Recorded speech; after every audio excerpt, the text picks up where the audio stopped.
look at univariate data. And that univariate, so think like unicycle, just one thing. And in this case, we have one single variable. So only one thing can possibly change. So let's look at an example of a question that would have a univariate response.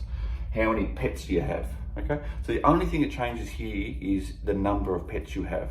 Okay, so we're not all of a sudden changing from number of pets to number of cars, number of TVs. The only variable is the number of pets. Okay, so here we have a set of data that can reflect that.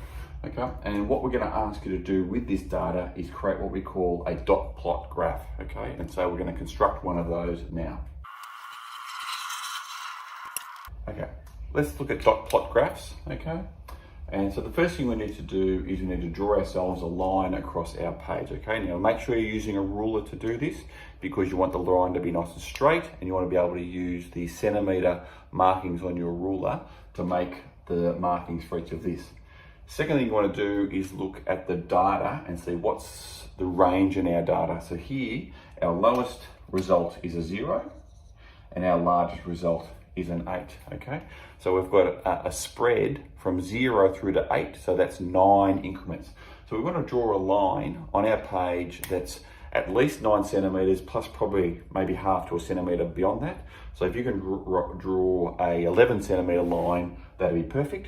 And then on all the centimetre markings on your ruler, you would make little markings on the line and then number 0 through to 8, okay? Now what we do is we take the data that's from here and we basically put dots on the page according to that data. So we can see here with this that there are 2 dots, 2 zeros. So here we put 2 dots like that, okay? For the number 1, we have 1 there, 2 there, 3 there, and 4. So there's 4 ones. Now, when I put my dots for these, I line them up with the dots I put for my 0, and I put the dots the same distance apart, and I do the dots the same size, just like that, okay? And then I work my way through the remainder of that.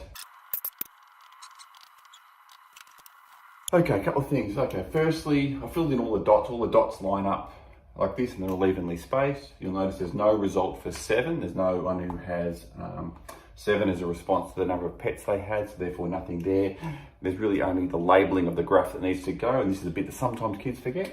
So this is a graph that's all about pet ownership. Okay, so try to give it a title like that rather than a title of how many pets we own, or we asked people how many pets do you own. So rather than asking a question in the title, try and give it a title that's more just complete and compact. Okay, and then down below we want to label this axis here, which is number. Okay, now you could do number like that, number of pets. Okay,